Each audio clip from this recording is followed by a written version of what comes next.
The leading aged pacers face off on Ontario's best half-mile surface at the Raceway at Western Fair. Post 5 starter Brue Hanover drives in off a perfect record since shipping into Ontario, including a sweep of the New Holland Series. But Brue Hanover crushes. It's a New Holland sweep for Brue Hanover. He wins by 5. Next door, millionaire Chase H Hanover looks to make his Canadian debut, coming in off a second place in the Borgata Series at Yonkers Raceway. Chase H Hanover is trying to fight him on, but it's Mostel Ben pulling through. Chase H Hanover second. Veteran Ervin Hanover comes in fresh for trainer Dave Menary after multiple preferred victories at Woodbine Mohawk Park, including an impressive 147.3 mile last year. Ervin Hanover absolutely demolishes this field again in 147.3. 5 more household names complete the list for this exciting matchup. It's the Camluck Classic, presented by Sealster Farms, right here on Primetime Racing.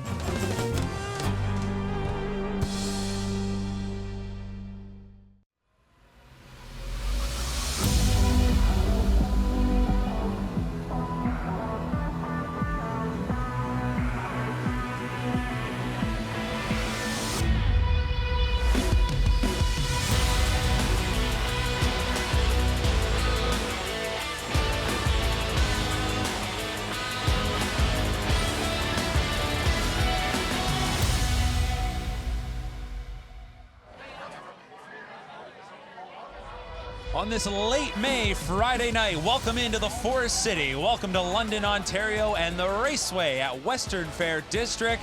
As tonight, we are here in prime time for the Camluck Classic. And a good evening, everybody. My name is Mark McKelvey, alongside harness driver and my special guest co-host, Natasha Day. And, well, Mother Nature isn't necessarily cooperating here tonight. It wasn't too bad at the start of the evening, but we've had some light rain, just steady rain throughout the evening now. But the fans are hanging in there. It's a packed grandstand, a little lighter out here at the rail in the rain, but we're under a nice tent. We are dry, and the track's in great shape for 2 main events coming your way here tonight on Primetime Racing in the form of the Forest City Pace and then the Camluck Classic. And Natasha, here tonight at Western Fair, you know this track so well. It's a half-mile oval, so you got to go 4 turns. It's a little tighter out there. But some of these older pacers, they're coming from having raced primarily on the big track. Is that going to be a factor here tonight coming to the half-mile oval? Yeah, absolutely. When they're coming back to this track after being on the big tracks for so long, it can be a little bit of a shock. But I'm sure a lot of them will handle it. They're all classy animals, so yeah, they've all pretty much been around the half.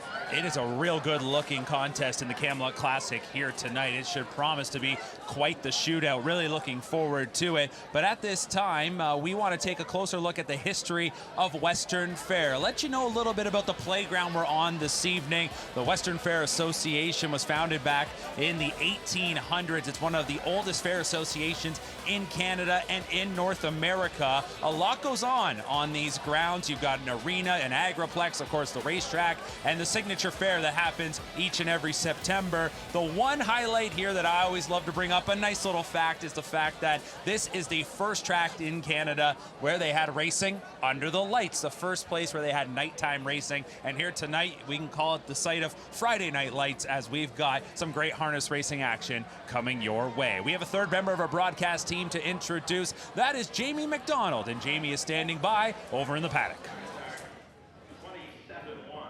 Thanks, Mark. And of course, like you said, I'm over in the paddock. This is where the horses come in with their trainers, get ready, get dressed, go and warm up out on the track. And of course, the drivers come and talk to the trainers to see what the night's going to be like and read the board, see what the race is going on. Maybe a little rainy on your side, but we can absolutely hear the roar of the crowd over on this side of the track. There's so much excitement in this paddock here. The drivers, the trainers, the grooms, everyone around is ecstatic to see these next 2 races as we are live here for $200,000 between the two. So lots of money on the line, and we're excited to see what happens here. Back to you. All right, thank you very much, Jamie. Yeah, that enthusiasm, you can definitely feel it here. As we came up on the air, we had a race happening on the track, so a lot is going on here tonight. It's been a fun evening of racing, some good action, and should tee us up for what will be our main events, the Forest City Pace. That's coming up in race number 10, the next event here on site, and then it is the Camluck Classic, and this race has all kinds of rich history, and we'll get to it in just a little bit, but we're going to start first with the mares, and in this mares contest, the Forest City Pace, one trainer named Dave Menary will send out Blue Pacific. Later on, he'll figure very prominently in the Camluck Classic when he sends out Ervin Hanover and Brue Hanover. But for now, let's focus in on Blue Pacific. She is owned by local Sealster Farms. They're actually the sponsor of tonight's Camluck Classic, and they're hoping that Blue Pacific can give them a thrill in the Forest City Pace. Hi, I'm Dave Menary, training Blue Pacific in the Forest City Pace. Blue's been a great mare. You know, she's been very versatile. She had a good run through the winter. You know, now she's faced a little stiffer competition. She drew really well tonight, so hopefully she can have her best performance and put on a good show. Well, last week at Flamborough, she had the rail and was pushing very, very hard and ended up going off stride. You know, we've made a few little adjustments, and she just jogged the warm-up at Flamborough, and we'll go a pretty good mile with her and test her through that first turn in the warm-up and have everything ready to go for game time. She had such a good run through the winter. Her date at my barn was supposed to be till February 15th, but we staked her up and we've carried on, and hopefully she can be good the rest of the year. Well, she's staked to the Roses Red and the Milton. She's going to have to step up to the next level. The All Raj and Lexington, but we'll just keep taking it week by week with her. All right, well, good to hear from Dave Menary. We'll hear more from him a little bit later on in tonight's broadcast. Blue Pacific is one of 8 mares that'll line up in tonight's Forest City Pace. Another one of those mares. She really doesn't need any introduction around these parts. That is so much more. Canada's pacing queen. Over $1.7 million earned, multiple O'Brien awards. She has won this race back-to-back years, trying to go for the three-peat. Some might say maybe she's lost a step, but I think maybe the biggest thing she has is her heart. She's the toughest mare you could get in Ontario, I think, possibly in Canada. She's all grit and grind. She races week in, week out, and she just gives her best like 24/7. So, you know, you got to have a little bit of respect for her going into this race, because you can never cancel her out in these big races. Well, I know driver James Macdonald has told me multiple times that it feels like when people start to write off so much more, that's when she steps up and proves them all wrong. We'll see if she can do that here tonight, but maybe the now horse in this field for the Forest City Pace is the Red Heart, Caviar, and Crackers, and that red hot mare is driven by Ed Hensley. Jamie catches up with Ed now. Just in front of the post one in race 10, Caviar and Crackers, I have the driver, Ed Hensley, here with me. And, you know, this mare has just been unbelievable lately, 5 in a row. Just kind of talk us through how she's been. Well, she's been extra sharp, way better than I could imagine. I couldn't expect her to be this good, and we're coming into it very sharp. So, and we got the rail, so I think we have a pretty good shot. I was just going to say, you know, it's a half mile tonight with the rail. Kind of, what's your plan? Do you have one, or wing it as you go? Yeah, I don't know. She ain't the best on the front. I mean, I did try her. She did win on the front. I was surprised, but she likes a good trip, but it's kind of hard to get a good trip on the half. You know, it's hard to, you know, come second over or something and be able to catch these good mares if they get good traction. So, I don't know. I'm hoping I can get away good. And just like you said, they are good mares. It's an invitational race. It's, you know, the cream of the crop here tonight. And just kind of your competition, you've seen them on and off lately. And what are your thoughts just in general of this race? Very tough. Yeah. It's way tough. And I'm just happy that she made it this far, because I'm actually shocked. But she's got a good shot in here. Well, thanks for joining us here, and good luck tonight. Thank you. All right, thank you very much, Jamie. Good to hear from Ed Hensley. As mentioned, Caviar and Crackers has just been racking up the victories at the top mares level at Woodbine Mohawk Park. Now she transitions to the half, and we'll talk more about on the other side of the break, but that certainly will be a factor. The Forest City Pace, our first of 2 here tonight on Primetime Racing, coming up when we return.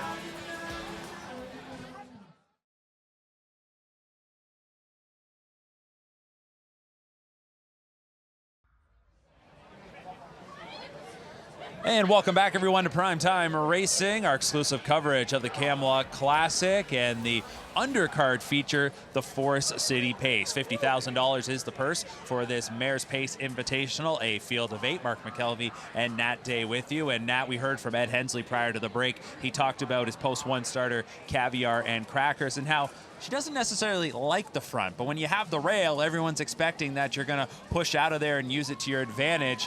How tricky is this for him, having post-1 with a horse that he doesn't necessarily see being on the lead? This is a tricky track, won't lie, in the first turn. So I think he's going to have to try and utilize that rail position and try and hold as best he can, because there's going to be a lot of speed early. Everyone's going to be wanting to gun for the front because this track is a front runner's track.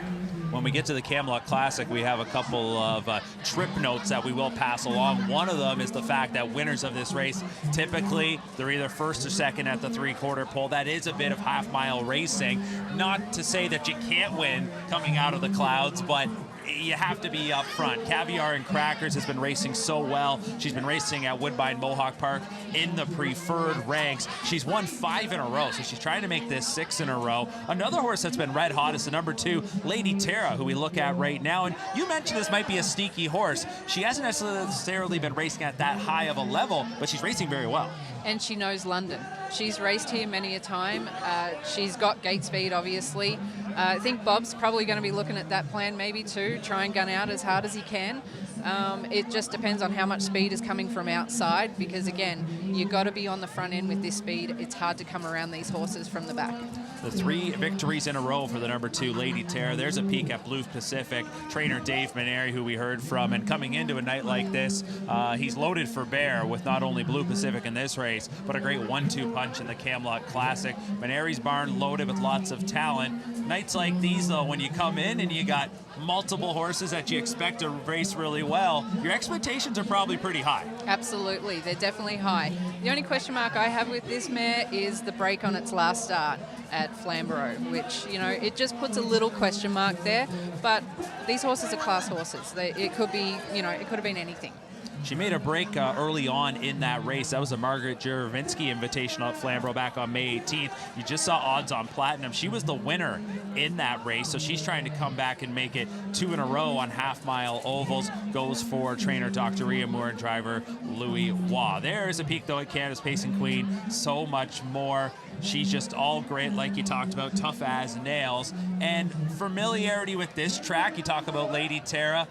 Even though she hasn't necessarily been at the top of her game as of late, I'm sure some familiar surroundings doesn't hurt. Yeah, and James knows how to drive her perfectly. James knows how to drive the half perfectly. He's no stranger to winning here.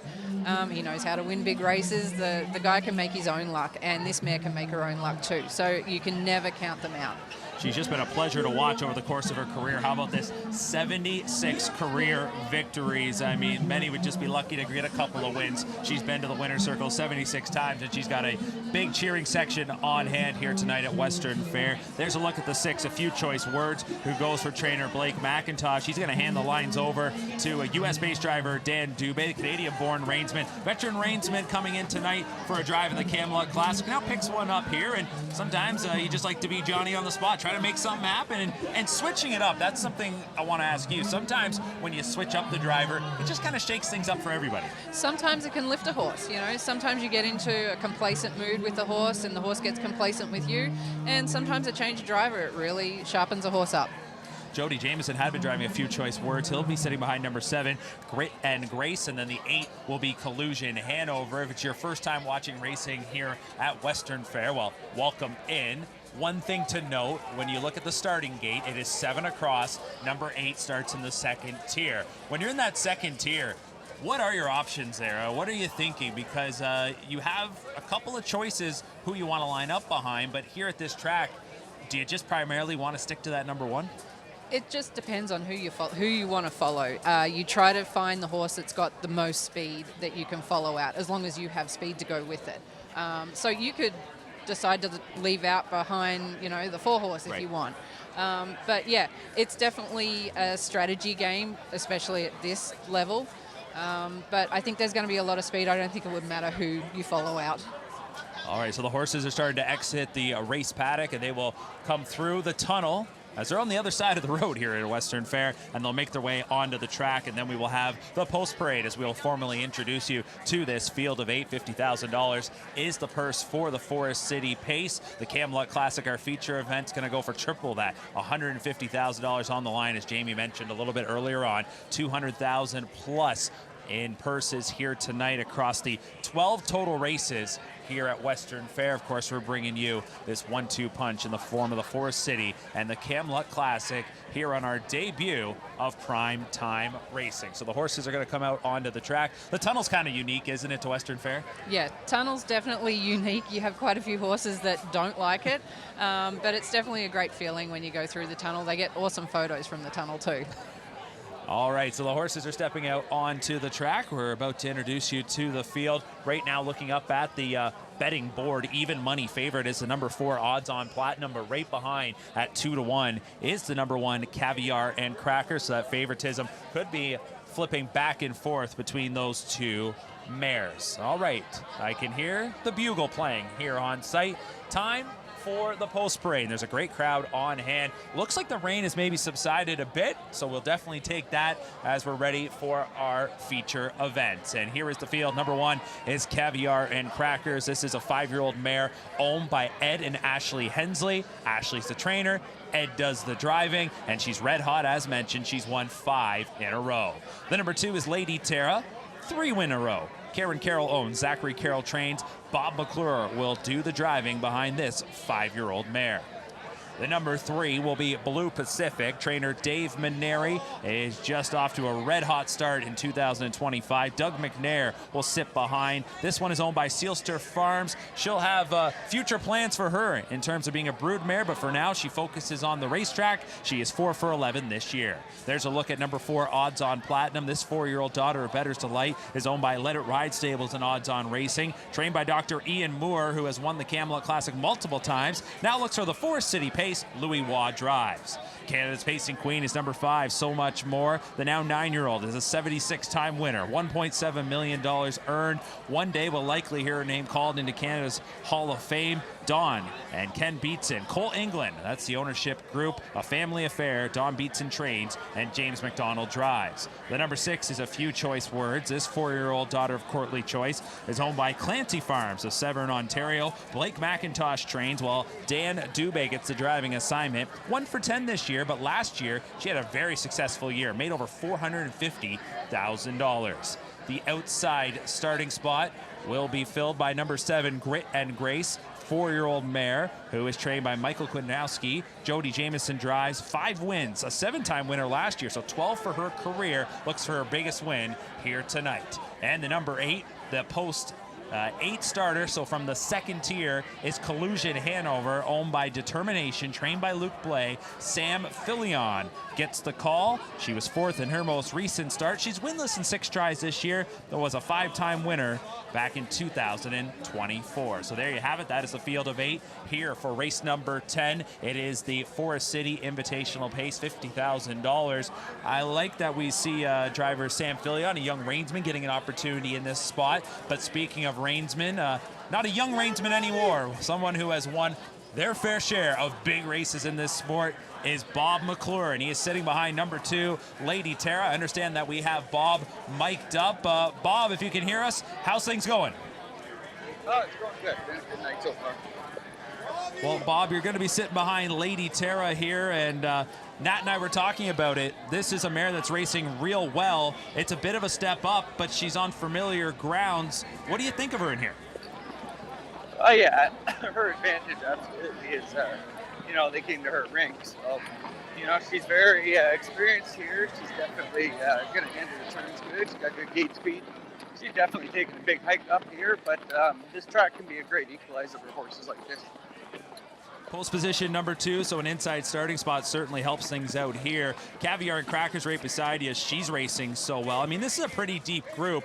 How do you tackle this one when you get in behind the starting gates? A little bit of kind of looking to your left and right, or do you kind of got an A plan that you're looking to stick to?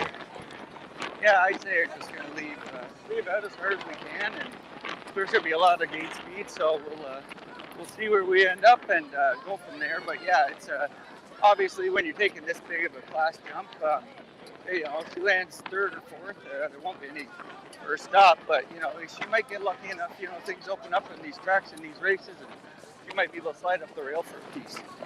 All right, Bob, before we let you go, there's a good crowd on hand here tonight. Full time at Woodbine Mohawk Park. You're on the big track, but on a night like tonight, a big night here, you come back to the half-mile track. This has got to be a lot of fun. Oh, I've always loved this night and this track.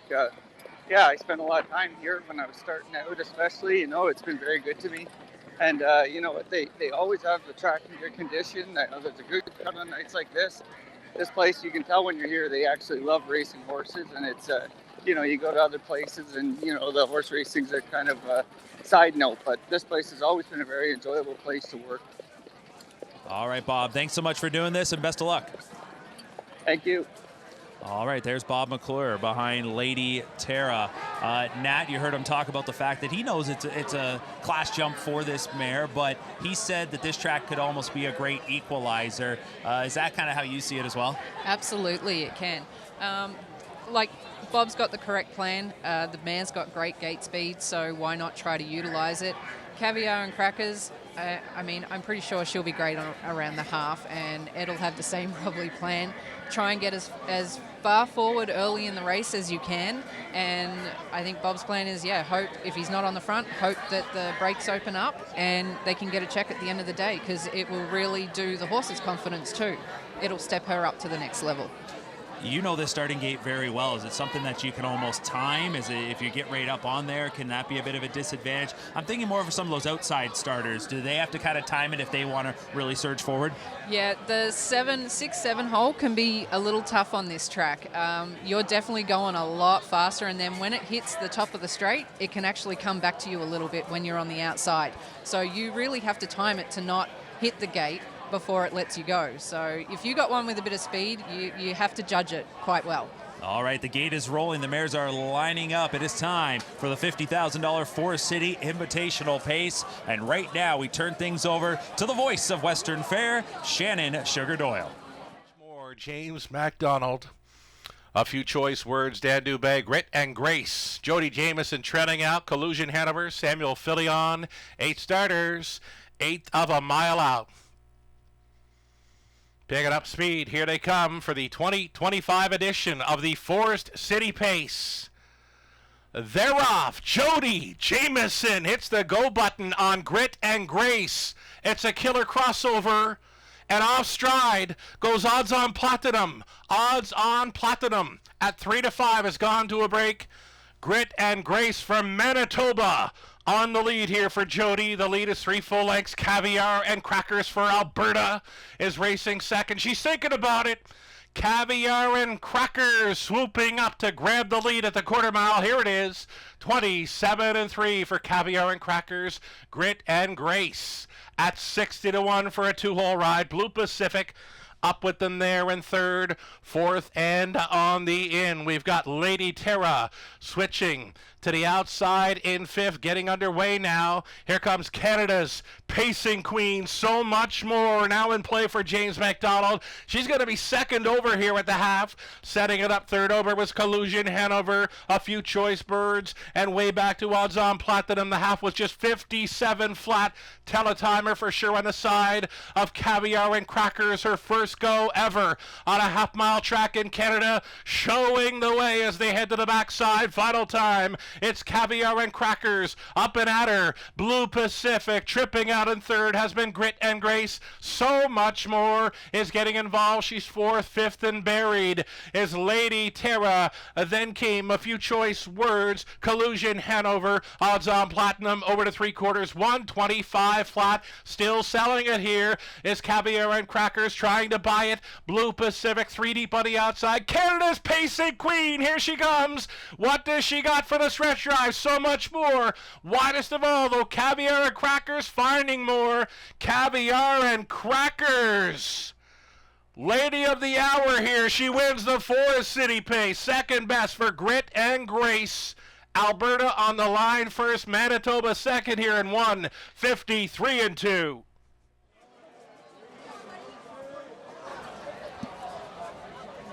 Well, the beat goes on for Caviar and Crackers, and it'll be another celebration tonight. That's now 6 in a row for this 5-year-old mare. For Ed and Ashley Hensley, away from the rail, ended up second, comes around there at the opening quarter to grab control, and got a bit of an easy second quarter there, enough of a breather to help things out. But there's a couple things that stand out to me here, Nat. First of all, the break in the first turn by the favorite Odds on Platinum certainly allowed Ed Hensley to have his own way.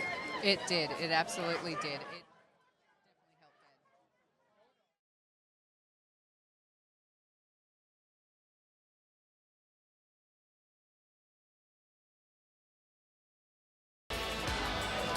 Welcome back, everyone, to Primetime Racing, live from Western Fair. The Forest City Pace is now in the books. It goes to Caviar and Crackers. And just moments ago, Greg Blanchard had a chance to catch up with winning driver Ed Hensley en route to the winner's circle. Well, we'll get to that in just a second, Nat. The Winner's Circle celebrations just wrapping up out there in the infield. Caviar and Crackers was terrific. As I was mentioning going into break, I thought the break in the first turn made by Odds on Platinum kind of gave Ed the opportunity to have things his own way. We have to talk about the move made by number 7, Grit and Grace. We talked about timing it from the outside. Jody Jamieson did that. Jody timed it perfectly. I don't think anyone was expecting him to leave out of there like that, and he stole that race just by that move. Ended up finishing in second. Job well done from post 7, but it was Caviar and Crackers. The second choice wasn't actually the favorite, despite being on this lengthy win streak. That was Odds on Platinum, the favorite, but a miscue for that one, and Caviar and Crackers capitalizes. Here's Greg now with Ed Hensley. Thank you, Sugar Doyle. Eddie Hensley, first start ever on a half-mile track. How did she handle? She handled it wonderful, and she paced strong the whole way, never put in a step or nothing. She was perfect. Now, I know we invited you last year. You were a little hesitant, but did you feel the year of maturity would make the difference with her? She's very mature now, and she's really sharp right now, which helps, and the race come up pretty good. And I mean, what an outstanding mare. Safe to say she's been quite an overachiever for your barn? 100%, way overachieving. And to do it with your wife Ashley, how special is that? Unbelievably special. Well, let you guys enjoy it. Here she is, Caviar and Crackers, an impressive winner of this year's Forest City Pace. Oh, very impressive. All right, that was Greg Blanchard here on site at Western Fair catching up with Ed Hensley, and you can see how happy Ed is. Ed doesn't necessarily talk all that much, but he gave us some pretty good information in the pre-race interview, and it kind of all lived up to what he said. This mare has just been such a treat for them. She's becoming quite the ATM as well. Yeah, and she wasn't an expensive purchase when they bought her. I think it was out of Alberta or something like that. So, yeah, she's gone on and she's definitely made a lot of money. She's stepping up to the mark, and to just be racing preferred level downtown at Mohawk is fantastic dollars, and just to be able to do that week in, week out, and she's getting better and better. So to come here to be competitive and then come out and win this race, that's just icing on the cake. Yeah, she's certainly taken another big step forward this season. Last year she won 7 of 33 starts. You can now make it 6 for 17 this year. As mentioned, she was not the favorite, so we take a look at the payouts, and if you are backing Caviar and Crackers, I think you should be very happy with the payout you got here. How about this though, Nat? In 6 wins now in a row, she's only been the favorite once. She really just doesn't get a lot of respect. She pays $4.60, $3.240. If you nail that EXACTOR, job well done. Grit and Grace, a long shot second. Pays $114.50 if you had the top 2, and so much more. Talk about not getting respect either. $9.50 to show. These are some exceptional mares. It shows just how deep these waters here are in Ontario right now. Yep, absolutely. So much more. Got to give her a lot of credit. She tried her heart out. I thought she was going to make a good move there on the last turn, but this turn is deceiving. These mares, they're so good. If you're not right up basically wheel for wheel with them, it's so hard to make ground on them. Something we'll keep in mind as we head towards the Camluck Classic, and this race certainly has plenty of history. Used to be known as the Molson Pace, now the Camluck Classic. Time to go down memory lane. We're going to go back to 2010.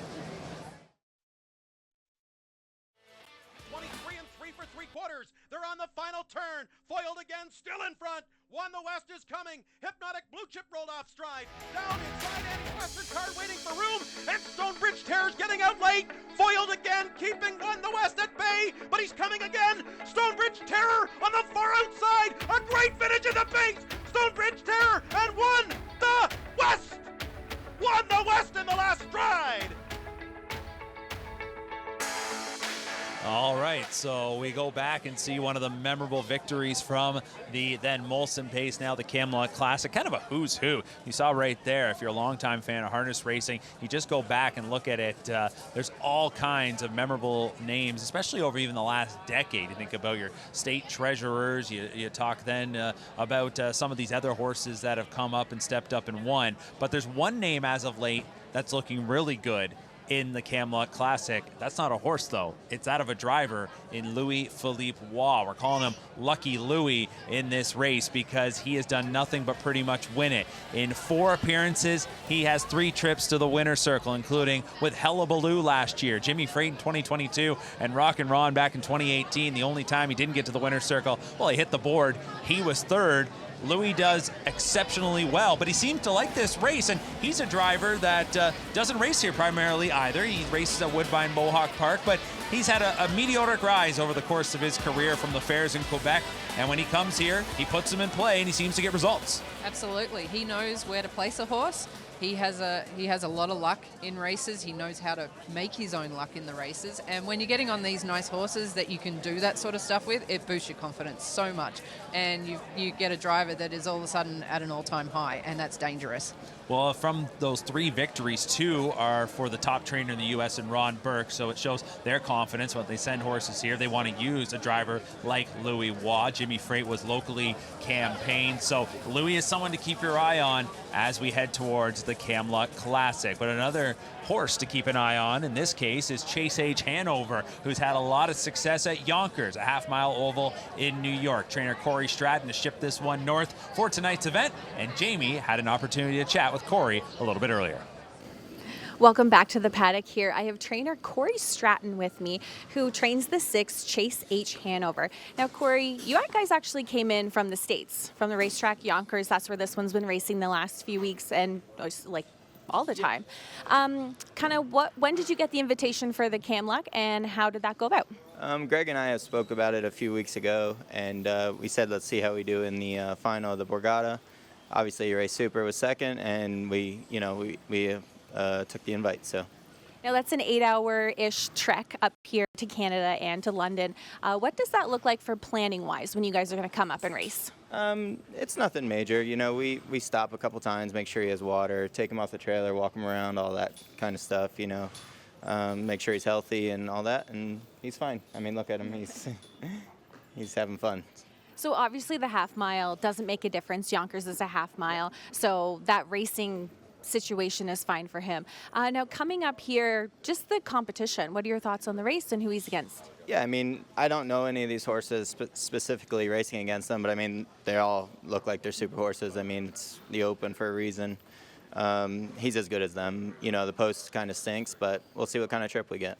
And you have driver Tyler Borth in the hot seat tonight. What kind of conversations have you had with him, or will you have just about the horse so he kind of knows who he is? So far I've only had asking him if he'll drive him, so obviously he accepted it. I'll just tell him about him and let him, he's the leading driver here, one of the leading drivers here for a reason, so we'll see how it plays out. Well, thanks for joining us here tonight, and good luck. All right, thank you. All right, good to hear from Corey Stratton as Chase H Hanover looks for another big-time victory here in 2025. Looking for a victory, though, in this race are the locals. Chase H Hanover is kind of the outsider of the group. Some years you get many more outside U.S. invaders, so to speak. Not necessarily the case this year, and that's kind of nice for the locals. As you can see right there, they haven't been having a whole lot of luck as of late. 5 of the last 6 won by horses trained in the U.S., other than Jimmy Freight. But you can see 7 of the 8 are going to be horses that have been based, at least for the last several weeks, if not the last several months, or all the time here in Ontario. And sometimes they talk about keeping the money at home. Very good chance it could happen here unless Chase H Hanover spoils the party. This is one of those races that even the crowd get behind the locals. They want to see the local horse win. You know, it's definitely one of those atmosphere races that it's a hometown kind of advantage here. So, you know, it's been a shame the US horses have been coming up and stealing our money, but I think we're starting to take it personal. All right, well, we'll see if that's the case here tonight, unless Chase H Hanover can make sure that this visit here doesn't come with making a lot of friends. Speaking of some of the local horses, Poseidon Sealster's going to be a rail starter here in the Camluck Classic, and he is no stranger to this race. He's been in it multiple times. He's a horse that has been quite the grinder over the course of his career. He's coming in off a victory, over $800,000 earned. And earlier this week, we had a chance to catch up with his trainer, Don Lindsay. Hi, I'm Don Lindsay. I'm training Poseidon Sealster tonight in the Camluck Classic. Typically, me and my owners, Paul Klein Pace, Will Elmpejevic, and Garth Bechtel have always seeked out to buy 3-year-old grassroots horses, hoping that they turn into overnight horses at Woodbine. We liked what we saw on the track. We got a hold of the owner, Keith Castles, and we were able to work out a deal. His personality, he's a really cool horse. He's really nice to have around the barn. The only thing is, and it's really odd, is he's a little claustrophobic. Close stalls and roof stalls and tight spaces, he panics. The flight's very strong in him. His best attribute is his gait, just raw speed. Tonight, I expect him to protect position as much as possible. I think any horse in this field who had the rail would have the exact same game plan, and then hopefully he gets in the mix. It would mean a lot to the Camluck Classic.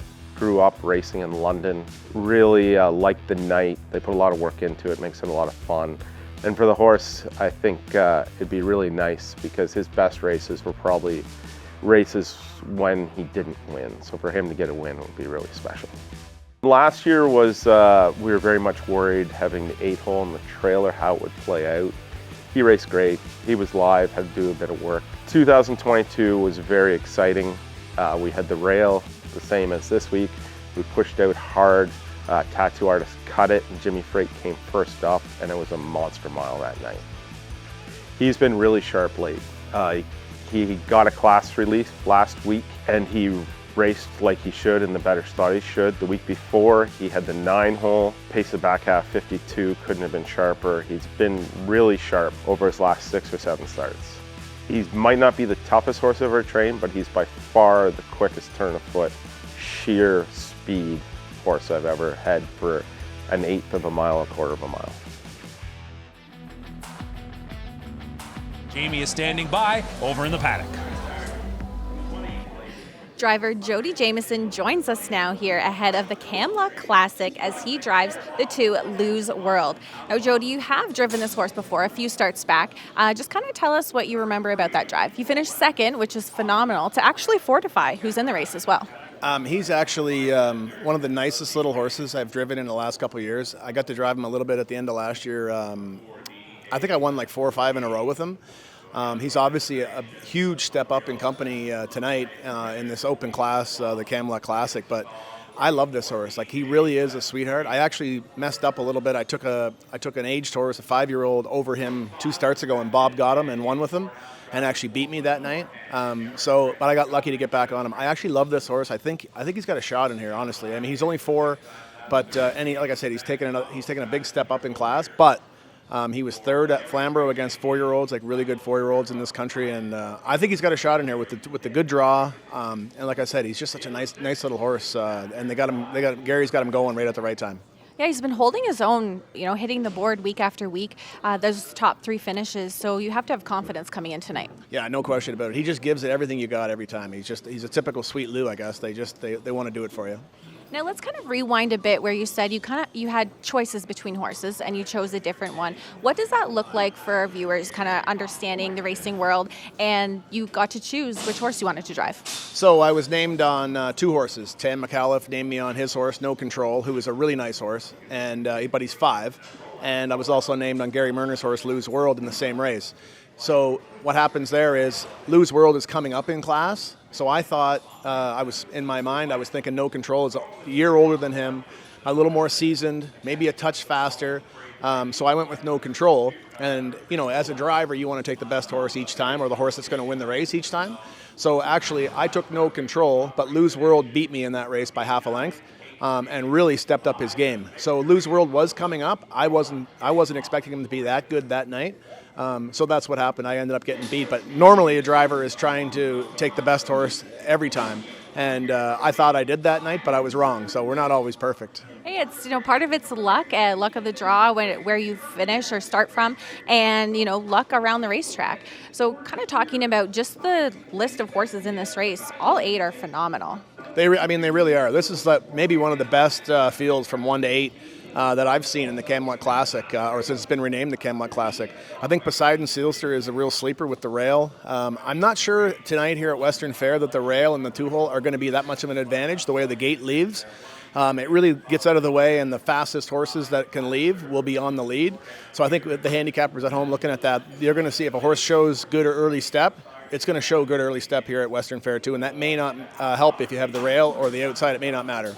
Well, leaving from Post 2 tonight in the Camluck Classic, good luck and thanks for joining us. Thank you very much. They're ready for the Camluck Classic. So are the other 7 competitors. When we come back, we meet the field. The Camluck Classic coming up next on Prime Time Racing.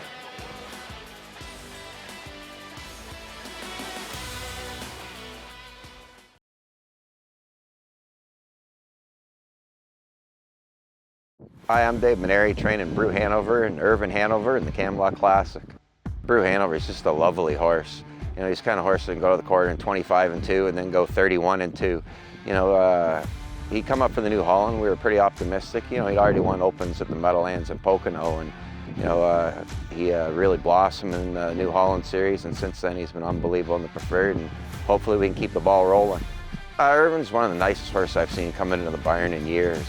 Hopefully he can start his half-mile stuff. Last year he went the fastest first quarter ever at Flamborough from the 8-hole. He's just on the comeback trail. Last week was a good start and a good stepping stone, and hopefully there's more in his future. I'm lucky to have a lot of good horses and a lot of good owners. I try to just treat every horse, like I own them myself, and do what's right for the horse and right for winning. Ervin Hanover coming on third. Brue Hanover, though, he's got too much of a lead here, and it's Brue Hanover dominant again. Brue Hanover, the beat goes on. He crushes them by 5. Finishing second was Nijinsky. Ervin Hanover third.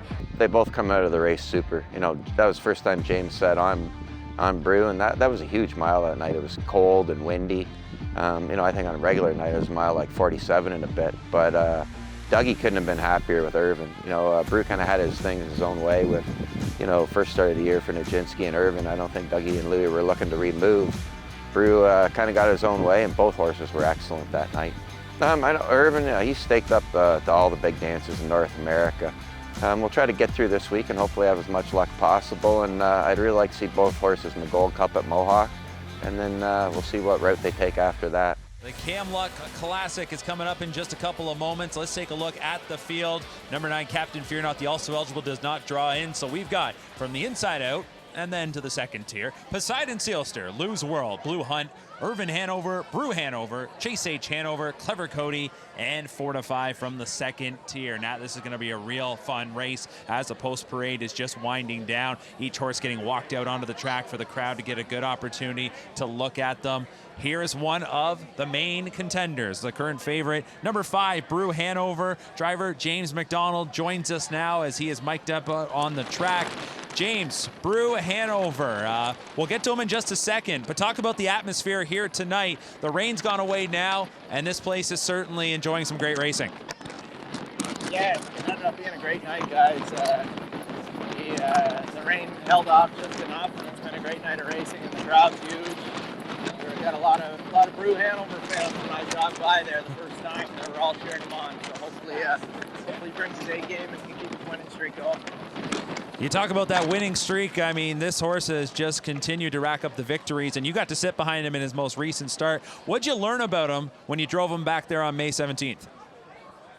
I've been told by a few people, Travis and Doug both said, like, he won't drive a nicer horse. Like, he's too... Hey! Woo! Thought Doobie was going to get me there. Sorry, bud. But, yeah, he's one of the nicest horses to drive. He's 2 fingers. He's got quick speed, and then he'll just settle right back down for you. He's an absolute gentleman and a pleasure to drive for sure. Talk about moving to the half-mile track here. Is that of any concern for him? I don't think so. I mean, his biggest thing when he races at Mohawk is he drifts out. He also has raced at Yonkers a few times with success. So I mean, he's raced on a half. He's handy. He drew well. I mean, this is setting up for a good spot for him, I think. All right, James. Well, we won't hold you up any longer. You got a job to do. Best of luck here with Brue Hanover in the Camluck Classic. All right, thanks so much, guys.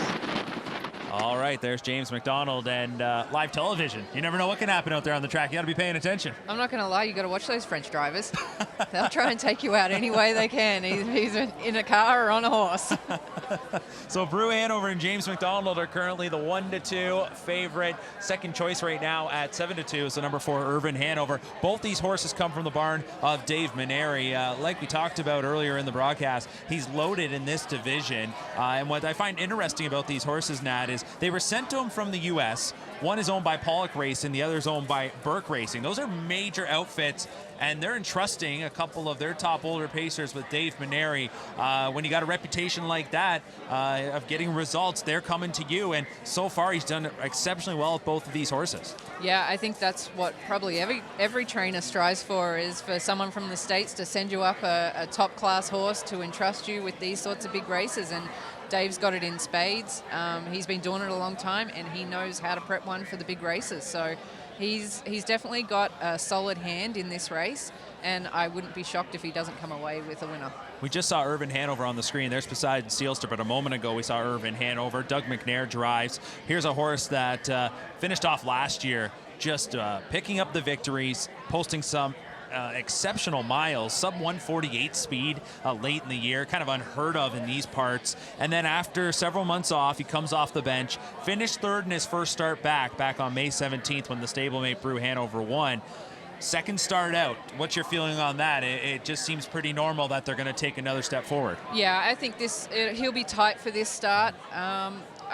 It's all just going to play out how it will at the start. You just got to try and, again, this is the same race as the mares race before. You got to try and get as close to the front as you can.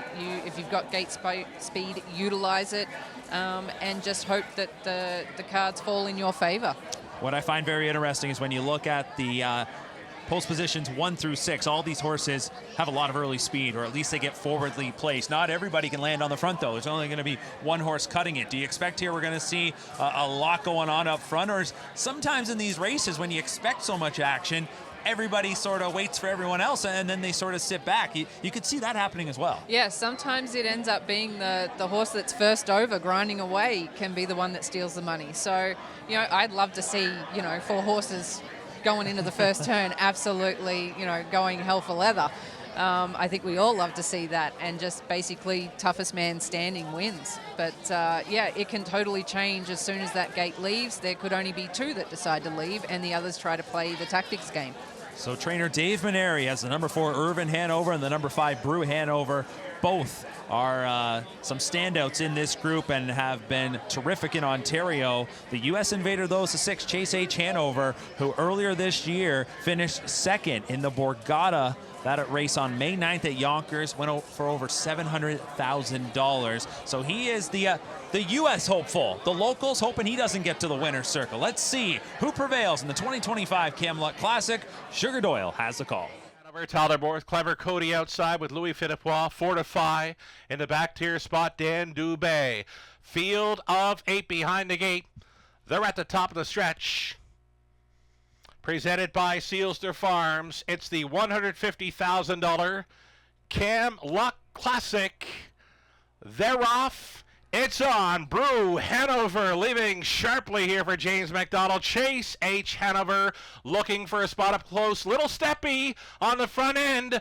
Brue Hanover, a little trouble navigating that opening turn. He threw some steps in, though James Macdonald has kept them together. Chase H Hanover is up and at him to grab control just prior to the quarter mile. So Chase H Hanover, the American invader, has taken control. Brue Hanover not waiting here. Right back from the pocket following a high hot bullet quarter of 27 flat. Lots of action here. Brue Hanover is leading. Here comes stablemate Ervin Hanover now. Ervin Hanover with a 3/8 challenge for Doug Mcnair, sailing up, looking for the lead and finding it now. Ervin Hanover taking control here at 5-2. It's the Brue Hanover now second. Chase H Hanover is racing third. The Hanovers 1, 2, 3. Ervin, Brue, and Chase with 1 lap to go in the Camluck. 54-3. Halftime scorcher here out and rolling for it. There goes Lose World for Jameson. Staying in was Poseidon Sealster. Looking to catch up to cover. Blue Hunt makes the move outside. Next to last was Fortify, and trailing was Clever Cody. They're on to the backside, and it's the final time for Ervin Hanover and Mcnair. Right on the wheel and challenging is the long shot Lose World. Gapping in the pocket, Brue Hanover 3/4. Hit me! 1:22-3. It's Ervin Hanover setting sail into the final turn. He's got Brue Hanover looking to come back for second. Lose World is third. 3 deep out there in fourth. Chase H Hanover, widest of all, spinning for home is going to be Blue Hunt. Buried along the inside, no room for Poseidon Seals. They're through the stretch into the mile. Ervin Hanover needing line. Brue Hanover, room at the end for James Macdonald. Oh, he hopped a pylon at the finish. I'm not sure if he stayed on track there. Ervin Hanover, Brue Hanover on the line together in the 2025 edition of the Camluck Classic presented by Sealster Farms. They got there in 1:52. Wow, a incredible finish there. You talk about a game of inches, not just on the track, but at the wire as well. That was something. That was quite a race from start to finish. All kinds of action packed, and at the wire we go to the photo finish camera as Ervin Hanover tried to hold on. Brue Hanover desperately trying to see if there was room. Chase H Hanover's in the mix as well. Slow-mo down to the wire. When we come back, we have the results from the Camluck Classic.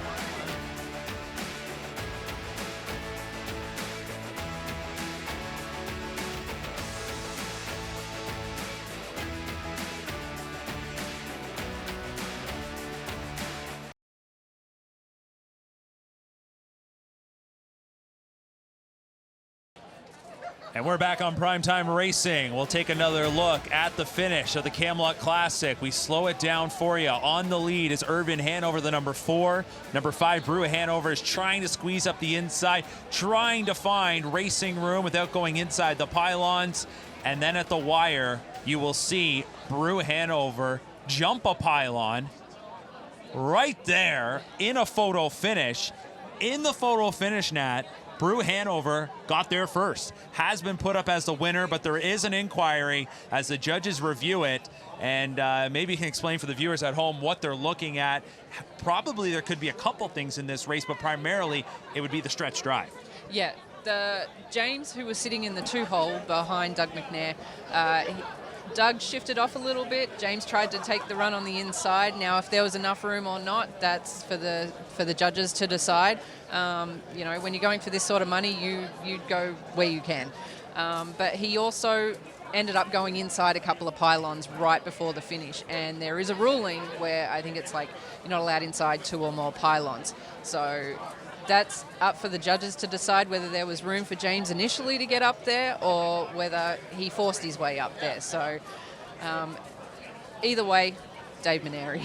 Yeah, Dave Menary's a winner no matter what. Yeah. Whether it's Brue Hanover and Ervin Hanover, Chase H Hanover raced terrific, and he was right in there as well. He only gets beat about a head in that 3-way photo. An incredible finish there. Let's go back early in the race, though. Brue Hanover times it well going out to the lead, but this first turn can, it doesn't matter how good a horse you are, sometimes it can get to them, and James had to do a good job keeping them together. Yeah, James did an exceptional job keeping that horse together. He shifted him out just a little, just in case he broke stride and he had to get out of everyone's road really quickly. Always very aware of that and where the other drivers are around you. You don't want to cause interference to anyone else in these sorts of big races or in any race. But no, I was kind of surprised he got a little steppy on the first turn. All right, so here's a look at the first turn. You see Brue Hanover the lead, gets a little bobbly there and puts in some steps. James keeps that one together. They might look at that to see if the horse interfered. I don't think so. This is what they're looking at, the head-on. Look at the inside. How many pylons is Brue Hanover going to be inside as they come here? Looks like one there for sure. And then it's kind of blown out because of the light coming from the photo finish tower. So 2 pylons would be an automatic disqualification, but they have to make a determination. Was there maybe room to start with, and then was Brue Hanover pushed in? It's there, it's awfully tight. Yeah. There's, and it can be millimeters between winning a big race and not winning a big race. This is a tough call for the judges, and for all the races, the 1,000+ races we have every year in Ontario, you get to some of these marquee races, and it comes down to a decision. Just like a lot of sports, you watch the NHL playoffs, and you wonder if the ref should have called a penalty or not. In this case, they're looking at the video. They can take as much time as they want. It obviously matters to the connections. Dave Menary's the winning trainer, but it's separate ownership groups, so they obviously care big time, the money on the line. 2 different drivers, and all the folks here and around the world that are betting. There's a lot riding on this decision. So we're waiting on it here now. And I see, did we see James Macdonald maybe start to head the other way? That might be an indication. Oh, he just went back over to the horse as Brue Hanover's still waiting. Yeah, I don't think this is going to be an easy decision, in all honesty. I think they're going to be looking at this quite hard for quite a while, and because there is a lot of money on the line. So, yeah, and it's got to be all fair. Yeah, and all we can say is hang tight, because just like you at home, we'll await this decision and find out who is the official winner of the Camluck Classic. These races, though, we talk about hyping them up throughout the week, and then sometimes they don't live up to the hype. Not the case in this edition. There was a lot of action. The fractions were quite hot. If you look at it, Nat, I think 29-2 was the final quarter. Speaks volumes to a 54-3 half, 122-3. That's smoking around this track. That is. And the conditions are not perfect either. Like, we got a fair bit of wind here. We've had a little bit of rain. Track, it's not for track records. No. This is not perfect conditions, but they are absolutely flying on this track tonight. So really, that is actually a credit to the track crew and how they have this track ready. And they've dealt with a little bit of rain on it. I think there was a little downpour earlier before we started, or maybe the first race was there. Yeah, so this track's tightened up really nice. Well, we go back to the slow-mo, and it's tough to tell there exactly when you look at the wheels on the sulky of where they might be on the race bike with the pylons. The head-on kind of gives you that better indication, but this is what amazes me, because by jumping that pylon, Brue Hanover almost kind of came back a bit. If Brue Hanover gets through, though, I think there's no doubt this horse was going to be a winner. Doug Mcnair drove this race very well in the sense that around that last turn, you have Lose World on the outside who's not going to keep coming forward, but you want to almost keep that horse there to make sure you're keeping Brue Hanover locked in behind you. And then, as you can see, he did his best to try and keep the rail shut, which is probably a lot easier said than done. Absolutely. On this track, there is no passing lane, so Doug did a great job trying to ease his horse back into the field and keep them all jammed up so no one could get out. Unfortunately, when you go these sorts of speeds, the horses can get a little tired at the finish and they'll start to shift off a little bit. And that's where, it's given an opportunity for James to try and shift up the inside. And again, whether there was enough room initially, that's for the judges to decide, and I'm sure they'll talk to James and Doug. But yeah, I think Doug drove a great race. So we continue to wait. Not much else we can do right now, as the top 4 finishers was posted as 5-4-6-3, meaning it was Brue Hanover first, Ervin Hanover second, Chase H Hanover third, and Blue Hunt fourth. Waiting for the official decision in-house here. Nope. And there is going to be a placing. Brue Hanover has been placed back to third. So disqualified was Brue Hanover. Finished first, has been placed back to third for a violation of the racing rules, meaning Ervin Hanover goes from second to first. There's the fist bump as Doug Mcnair, Dave Menary will team up here with Ervin Hanover to get the victory. Chase H Hanover ultimately now comes up to second. And because I'm guessing here, in this case, it was the pylon violation. If you go inside 2 pylons, it's any horse that's lapped onto you at the wire. That's who you get put behind. So in that case, there would have been 2 horses to the outside of Brue Hanover. Here's Greg Blanchard now with Doug Mcnair. Boy, that was a long 10 minutes or so. Just walk us through what you saw in that last 100 feet from your perspective. Well, I'm just trying to hold my ground, you know. I mean, they're both Dave's horses. Last thing I want to do is crash his legs and screw both of us, you know what I mean? So I thought I held my ground, and I didn't think there was enough room. I was surprised he actually did get through there, but as we watched the replay, he had to go over the last pylon to do it. But my horse raced great. I mean, in the first turn, Louis told me all about him. He said if he's on the car, sometimes he won't go to the gate. It's exactly what he did tonight. We were in no man's land the first turn, and we're lucky where we were at the wire. Your decision to make that quarter pole move, and obviously the right one. I had no other choice. It was either sit 6 or 7 along the outside and grind away, and I would have no shot of winning then. And I took a shot. I think I got the best horse in the race. I mean, he's only his second start. He showed last fall how great of a horse he is. So it's just a pleasure to drive. And back here in London tonight, a track you've had so much success at over the years. How does it feel? I've been wanting to win this race since I started racing horses. So honestly, I've won a lot of great races in my career, and this is honestly, it's one of the biggest ones. I know it might even be my biggest one. I know it's not, purse-wise, not the biggest race in North America, but I'll tell you what, this hits home for me. I've been trying to win this race since I was 18, and I've been coming here since I was a kid. So this is honestly a huge thrill for me, and I didn't want to do it that way, but I'll take it. You were the youngest driver to hit 1,000 wins at the time, and it came right here in London. So congratulations, kind of comes full circle for you tonight. We'll let you go enjoy it. Thanks, Greg. Appreciate it. That's Doug Mcnair, the winning driver, Ervin Hanover, in the Camluck Classic. We'll go back up to Sugar for more of the Winner's Circle presentation. All right, we're going to come instead to Mark and Nat. Not Sugar. He did a great job calling that race. And I imagine for a race caller, typically in your head, you play it out. You want to be ready to make that call. Not typically, though, do you get a finish like that, and you just got to say what you see. That was quite the finish. You hear from Doug Mcnair there, and he talked about something that we were mentioning. They're both horses trained by Dave Menary, and they're in tight quarters right there. He wants to win just as bad as anyone, but at the same time, safety's got to be certainly a top priority as well. Yeah, and he also mentioned, being both Dave Menary's horses, you don't want to take your stablemate out. Right. It's not high on your bingo card for the night. So, it's, luckily they both walked away safe. Everything was good. Horses seemed to be okay. Unfortunate for James. Yeah, tough one there for Brue Hanover, because like we talked about, you could see that one just kind of in behind Ervin Hanover, the head of the lane. Just if he gets that racing room, I don't think it ends up being as close as it was. Ervin Hanover, though, we have to admire the trip he went here, because Doug Mcnair talked about if he just ends up taking back there and he's sitting near the back of the pack, he's never getting into this race. Instead, he continues to power him up there as they get into the second turn, and you see the speed that he had to go through that second quarter, 27 and a piece. I mean, just incredible. We'll talk more about that in a second. Greg standing by now with winning trainer Dave Menary.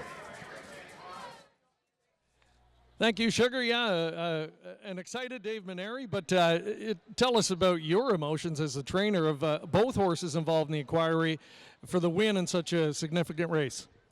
Both horses deserve the win. Brue was loaded. Ervin went a tough trip. The other way around, we were first and second. We ended up first and third here, but I'm really proud of the effort, both horses. Yeah, and let's talk about Brue Hanover. Great effort in the runner-up. Crosses the wire first, but ultimately runner-up. But there was a little bit of a question mark with him. He'd been on such a tear, but coming to the half-mile track, a little bit of a bumpy first turn for him, but other than that, he was fantastic. Yeah, it was a half-mile chess match. And, they were all rolling in the first turn. And, when you're going that fast, it makes it a little tougher. But, be going that fast, he navigated it fine. James collected him up and away he went. And, he lacked room. And, it was just a half-mile chess match. And, boy, that's a nice 1-2 punch you have looking forward to the rest of the year. What's next for them? Hopefully have them both in the Mohawk Gold Cup. And then... Ervin's pretty heavily staked, Brue's not, but the more times we get our picture taken, the better. Congratulations, Dave, and it was a real treat to watch them both tonight. Continued good luck this year. Thanks very much, Greg. Dave Menary, the winning conditioner, with Ervin Hanover on the placing, and Brue Hanover runner-up once again. Let's go back up to Sugar. One more to go tonight. All right, job well done, Greg. Another look at that slow-mo. Tough trip that Ervin Hanover had to go. Brue Hanover raced well. Both drivers did an exceptional job, Nat. This was a fun one. It was good to watch. You know, I was a little surprised with the first turn on Brue Hanover, won't lie.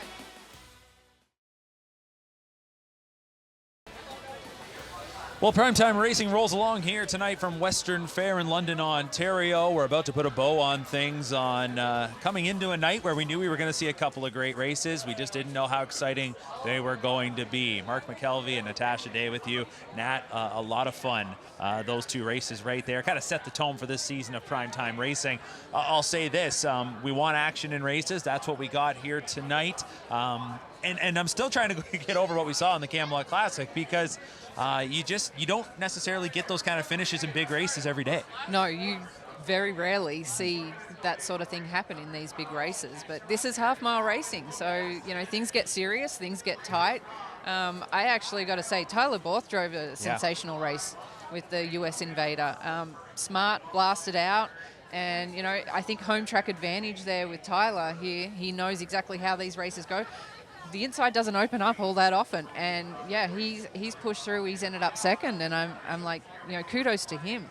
Yeah, did a fantastic job with Chase H Hanover, did Tyler Borth. It was a 3 across at the wire, and we know what happened with the DQ to Brue Hanover. Ervin Hanover is your winner. Here's a look at the payouts, and there was a lot of people waiting for the decision because they had tickets in their hands. Were they going to be winning ones or losing ones? And that's something I always enjoy at the track. We don't like inquiries necessarily, but when the decision gets announced and you hear a roar in the crowd, hey, you know, there's some happy people, there's some not so happy people. The happy folks, though, you see right there with Ervin Hanover, $740 is what he pays to win.